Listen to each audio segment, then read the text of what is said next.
बड़ी खबर के प्रायोजक हैं CJ DAV public school L block Shastri Nagar Meerut. 25 से 30 साल के बेहद अनुभवी शिक्षकों के साथ बेहतर पढ़ाई, साथ ही नैतिक मूल्यों व संस्कारों का बड़ा स्कूल। Admission start. सबलिंग बच्चों की फीस में छूट। 9 में लोकदल ज्वाइन करी और लोकदल ज्वाइन करने के बाद में चुनाव लड़ी यहाँ से 2007 में जागृति बिहार वार्ड से। वार्ड 29 था तभी ये वार्ड जागृति बिहार का। लेकिन जिस दिन वोटिंग का दिन था उस दिन मेरे खिलाफ रात को, वोटिंग से पहले ही रात को मेरे खिलाफ कुछ बड़े वैश्य समाज के विधायक और कुछ लोग आए यहाँ, वैश्य समाज की मीटिंग करी रात भर। और उसके बाद मुझे अगले दिन ये मिला सिला कि मैं नहीं जीत पाई और मुझे कुल 300 वैश्य समाज में के जो बड़े नेता हैं उन्होंने अच्छी भूमिका नहीं निभाई। इस तरीके से भाजपा में वैश्य समाज को लेकर परंपरागत वोट बैंक माना जाता है।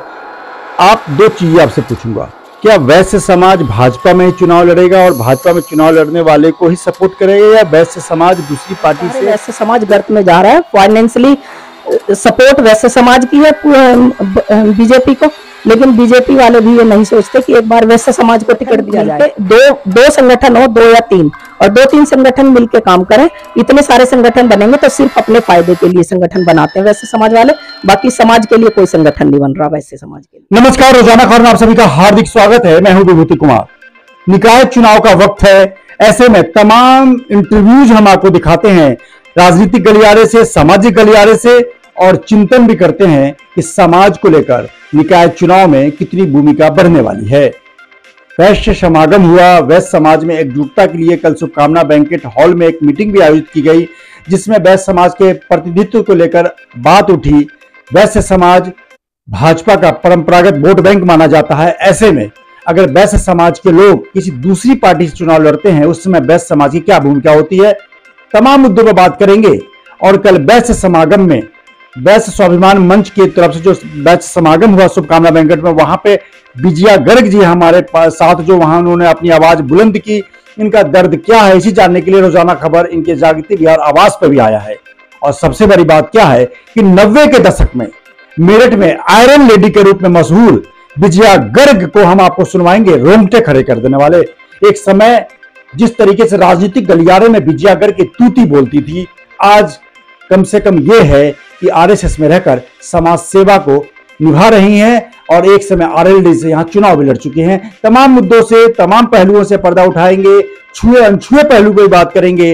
लेकिन सबसे पहले विजयानंद जी की परिचय से हम शुरू करते हैं। नमस्कार मैम, कैसी आप? मैं ठीक हूँ मैम। जिस तरीके से लगातार आपको आयरन लेडी के तौर पर मेरठ में माना जाता रहा है, आप दबंग महिला रही हैं और कहीं भी दिखती नहीं थी, हारती नहीं थी और जज्बे के साथ आगे बढ़ती थी। राजनीतिक गलियारे में आपकी पूछ होती थी। एक बात बताइए कि आपका जन्म कहाँ हुआ और मेरठ में सफर मैरिज कब हुई और कैसे हुई? संक्षिप्त में। मैं मुजफ्फरनगर की हूँ और मेरी शादी मेरठ में हुई है। मैनेजमेंट इंटर कॉलेज में प्रिंसिपल थे और अब मैं मेरठ में जागृति बिहार में रह रही हूँ फिलहाल। आप लगातार राजनीति में कैसे आई और किस पार्टी में कब आई? मैं राजनीति में 98-99 में आई थी।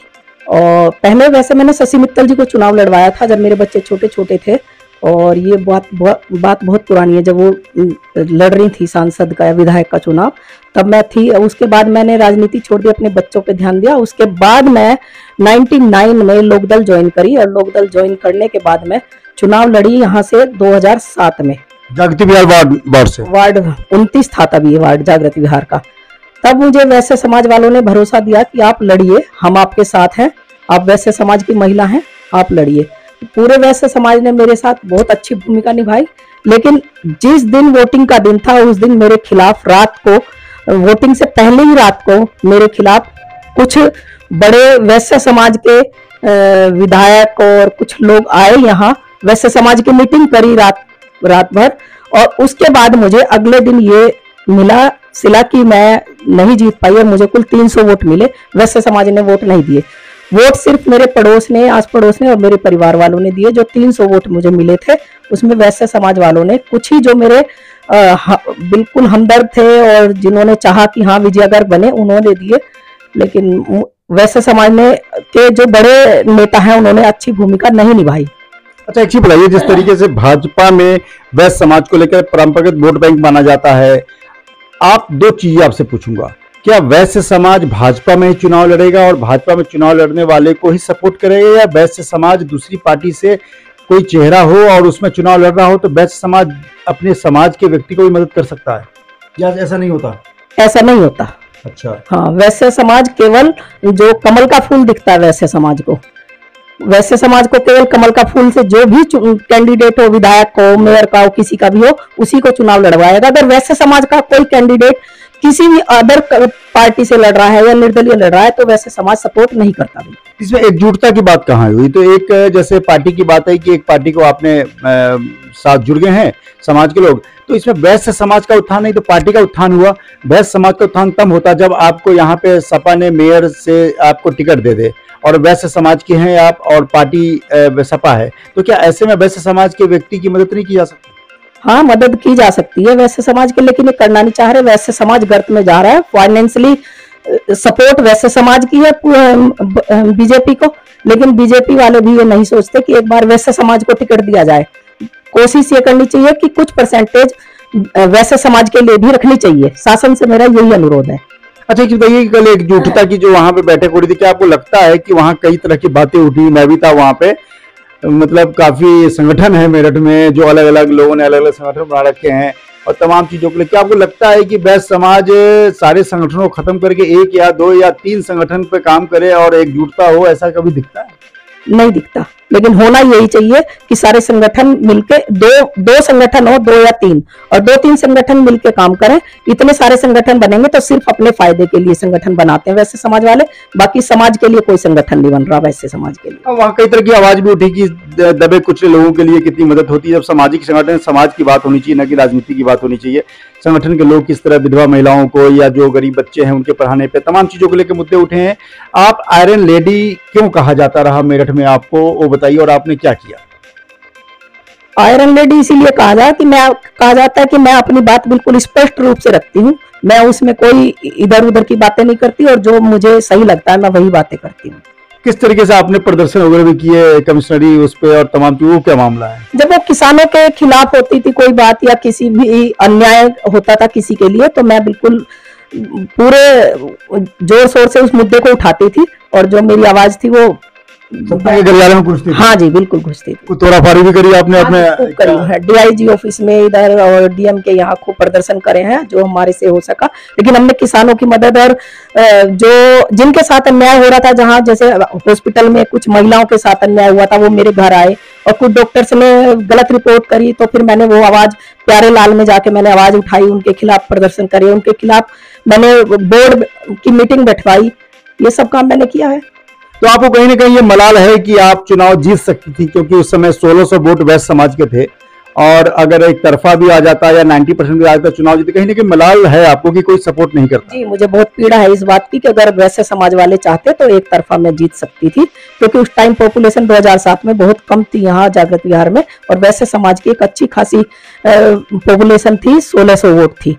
तो क्या लगता है ये मीटिंग करना और एकजुटता की बात करना और चुनाव एन वक्त पे भाजपा के टिकट के दबाव बनाना, कहीं ना कहीं ये सफेद हाथी साबित होने वाला है? बिल्कुल सफेद हाथी साबित होने वाला। सब इस टाइम पे मीटिंग कर रहे हैं कि चलो वैसे समाज को कोई लाभ मिल जाए, लेकिन इसमें हमारे जो संगठन है वो लाभ सिर्फ कहते हैं, मंच पे और भाषण देते हैं और चले जाते हैं, लेकिन असल में मदद कोई नहीं करता। जिस तरीके से लगातार विजया गर्ग जी आयरन लेडी के तौर पे मेरठ में मशहूर रही हैं।